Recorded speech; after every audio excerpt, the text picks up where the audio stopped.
Well, hello. Welcome back to MacGyvering Cocktails. I'm Greta Harmon, the Chief Coctologist at Lawrenceville Distilling here in Pittsburgh, Pennsylvania.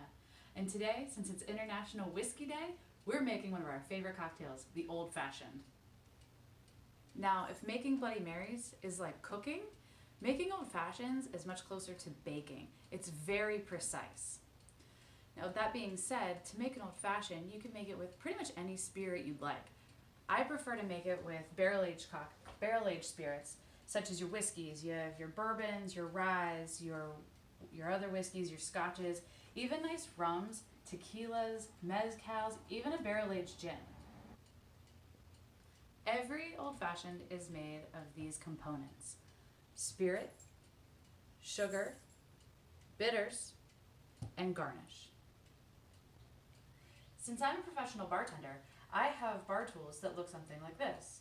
Since you're not, you probably have homewares that look a little bit more like this. Either way, they'll get the job done. So let's get started. We're going to start our Old Fashions with our spirit. Here we have our King Fly Bourbon. It's also a Pennsylvania, Pittsburgh spirit. So it's 2 ounces of the bourbon, which is going to be this larger side of these Japanese style jiggers. I really like a nice rum old fashioned. So we have our Maggie's Farm barrel aged rum. And if you're using tablespoons, 2 ounces is 4 tablespoons.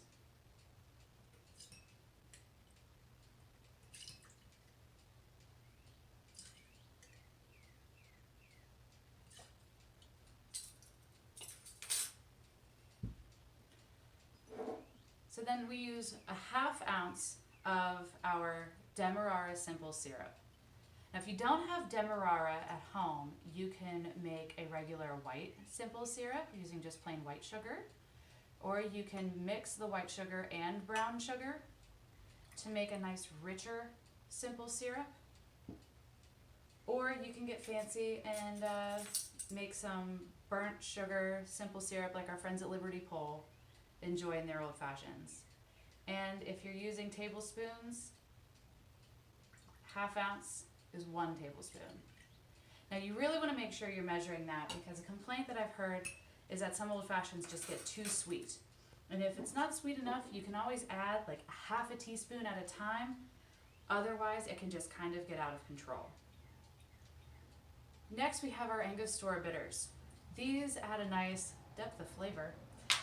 Bitters are kind of like the salt and pepper of the cocktail world. They bring out the really nice flavors of the other ingredients, and you really kind of miss them if they're not there. So we'll do 2 dashes of regular Angostura Bitters.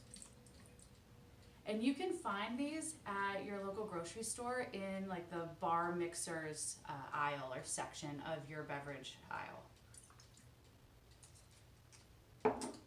I like to do a blend of bitters in a lot of my cocktails. I just really like the flavor that it lends.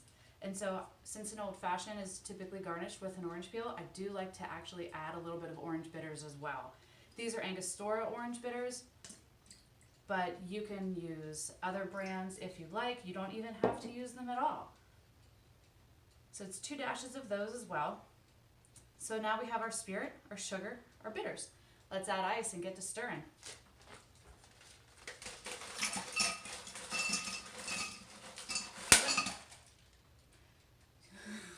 Okay. So you want to make sure you're using enough ice, because you want really all parts of your drink to be touching the ice as you're stirring it, so that it really gets a nice dilution and gets really cold. So we just have our pickle jar here. And so normally I stir like this, but you can just stir it like this if you want. And you don't want to shake it, because really the difference between shaking and stirring is kind of like the difference between being at a dance club and being in a mosh pit.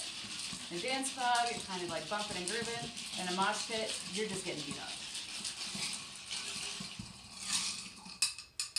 So you want to do that for a few seconds. Make sure it gets nice and cold. You really want to make sure it has that proper dilution, or else it will just taste too strong.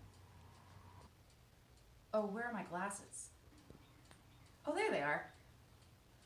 So it's really nice if you have the molds to be able to make a nice big ice cube for your old fashions so that the ice doesn't melt too quickly and you get a real watery mess. It just dilutes it a little bit more. So you can make a nice big ice cube, or you can just drink it over your regular ice. Either way, that's up to you. So here we're going to strain our bourbon old fashioned into our glass. Now I don't have a strainer for this because we're at home, right? So you can just use the mouth of the jar and the lid. You can flip it that way, you can flip it this way. You just want to make sure you get a nice hold on that and pour it over. If you get a couple little guys that jump in there, that's fine. It won't ruin anything. All right, so now to garnish. I have this nice big scary peeler. So you want to make sure that you get it from end to end, so from butt to butt, all the way down. You want to get a nice thick peel with plenty of white on the side, because you want to make sure that whenever you express it, the oils really come out. And if it's too thin, you won't really get much of a crunch. And so you want to do that with the peel side down, because that's where the oils are coming out. I like to rub this around the edge so you get that right on your mouth whenever you take your sips. We'll do this one for the rum as well. Now if you're making it with rye, you want to make sure that you use a lemon, because the lemon peel really stands up to the rye flavor, gives it a nice punch. And if you don't have a peeler at home, like this, you can use a potato peeler like that. You just want to be very careful because you're pushing down pretty hard and it can go pretty quickly, and you want to protect your fingers. Or you could use a paring knife, because that's really what it's called. You just want to lightly get that peel. Now it probably won't be so pretty. It gets a little wonky, but it still works. So you can use an orange. You can throw a cherry on there if you'd like. These Luxardo maraschino cherries are absolutely delicious. And enjoy your drink. Cheers.